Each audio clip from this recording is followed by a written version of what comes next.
الحمد لله رب العالمين الرحمن الرحيم مالك يوم الدين إياك نعبد وإياك نستعين اهدنا الصراط المستقيم صراط الذين أنعمت عليهم غير المغضوب عليهم ولا الضالين.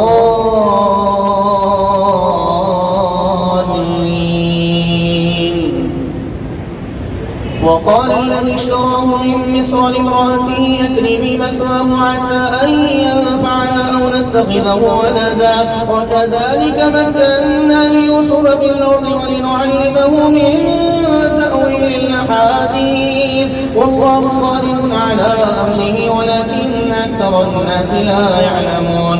ولما بلغ أشده آتيناه حكما وعلما وكذلك نجزي المحسنين. وراودته التي هو في بيتها عن نفسه وغلقت الأبواب وقالت هيت لك قال معاذ الله إنه ربي يحسن مثواي إنه لا يفلح الظالمون.